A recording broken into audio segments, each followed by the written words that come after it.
படித்த இளைஞருக்கு வந்து நீங்க வேலை கிடைக்காம படித்த இளைஞர்கள் படிச்சு முடிச்சுட்டு வரக்கூடிய இளைஞர்களுடைய வேலை இல்லாத இன்னைக்கு வந்து நீங்க கூட்டிட்டு இருக்கிற சமயத்துல இந்த தேர்தல் அறிக்கையில படித்த இளைஞர்களுக்கு வந்து நல்ல வேலை வாய்ப்புக்கு உண்டான ஒரு ஸ்கோப் வந்து திமுக அரசு வந்து செயல்படுத்த உண்மையிலேயே செயல்படுத்துவாங்க. ஏன்னு சொன்னா தமிழ்நாடு இந்தியாவிலேயே வந்து படித்த பட்டதாரிகள் அதோடைய சதவீதம் 24% இருக்குது. ஆனால் தமிழகத்தில் 52%.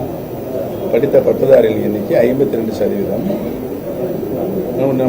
நம்முடைய முதலமைச்சர் அவர்கள் சில பகுதிகளில் மட்டும் தொழிற்சாலைகள் மிகுதியாக உருவாகிற ஒரு காலகட்டங்கள் நாடு சுதந்திரம் அடைந்திருந்து இருக்கிறது. அதை பரவலாக தமிழகத்தில் இருக்கின்ற அனைத்து பகுதிகளிலும் தொழிற்சாலைகளை கொண்டு வந்து நிறுவுவதில் இப்பொழுது நல்ல பல நடவடிக்கைகளை மாண்புமிகு முதலமைச்சர் எடுத்திருக்கிறார்கள். 3 மாநாடுகளை முதலீட்டாளர் மாநாடுகள் 3 மாநாடுகளை அவர் நடத்தியிருக்கிறார். அந்த 3 மாநாடு லட்சக்கணக்கான கோடி ரூபாய்களை இங்கே முதலீடாக கொண்டு வந்து சேர்த்துக் கொண்டிருக்கிறார்கள். அதில் தூத்துக்குடி, மதுரை, திருநெல்வேலி, விருதுநகர், சிவகங்கை, தேனி உள்பட இந்த தென் மாவட்டங்கள், தெற்கத்திய மாவட்டங்களுக்கு நிறைய தொழிற்சாலைகள் இங்கு உருவாகக்கூடிய நடவடிக்கைகள் மேற்கொள்ளப்பட்டு நடவடிக்கை எடுக்கப்பட்டு தொழிற்சாலை உருவாகி கொண்டிருக்கிறது. இன்னும் ஒரு 5 ஆண்டுகளில் நம்முடைய தேனி மாவட்டம் உள்பட தென் மாவட்டங்களில் நிறைவாக தொழிற்சாலை மிகுந்த மாவட்டமாக இருக்கும். அப்பொழுது நம்முடைய படித்த இளைஞர்களுக்கு, வேலை திறன் உள்ள இளைஞர்களுக்கு உரிய வேலை கிடைக்கும் என்று தெரிவிக்கின்றேன். நம்ம தேனியில் உள்ள 440 ஏக்கரில் வந்து ஸ்பாட் தெளிவுலாக தொடங்கப்பட்டு போயிட்டு இருக்கு. நல்லாவே தெரியும். இன்னும் சுற்றிட்டே இருக்கீங்கள, நல்லா கவனிச்சுக்கீங்கள, அதெல்லாம் சொல்ல மாட்டீங்க.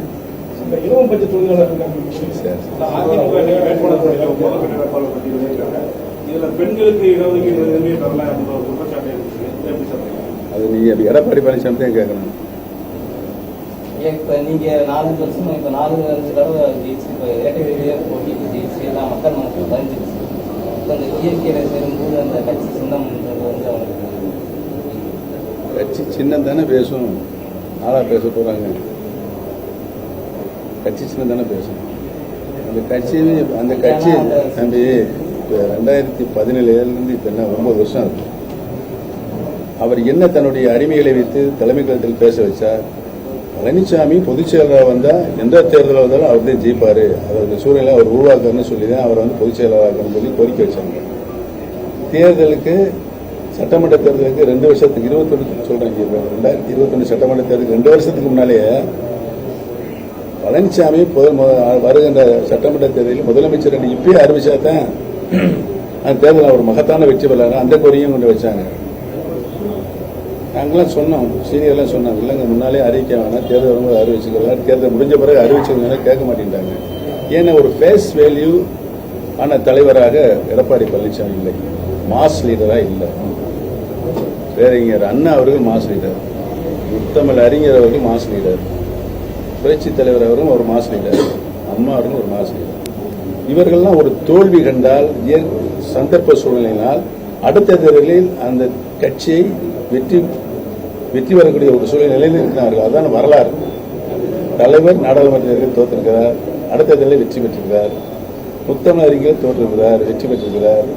புரட்சி தலைவர் அவர்களும் தோற்றிருக்கிறார், வெற்றி பெற்றிருக்கிறார்.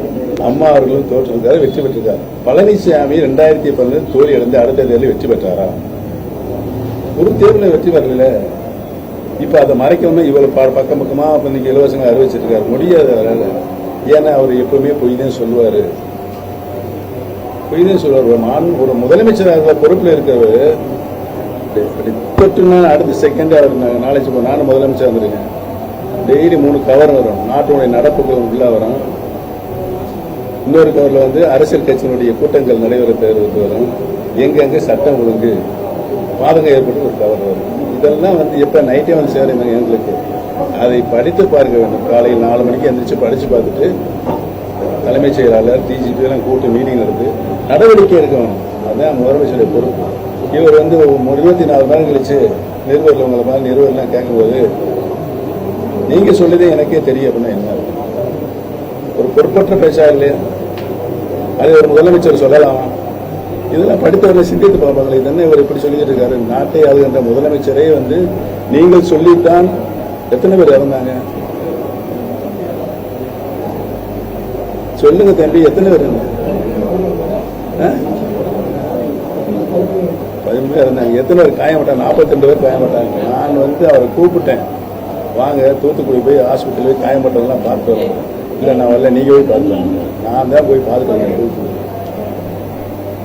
அங்கே போய் பார்த்துட்டு பாதிக்கப்பட்ட 42 மருத்துவமனையில் இருந்த நோயாப்பா குண்டடிப்பட்டு ரத்த காயத்தை படுத்தேன், ஆறுதல் சொல்லிட்டு வந்தேன்.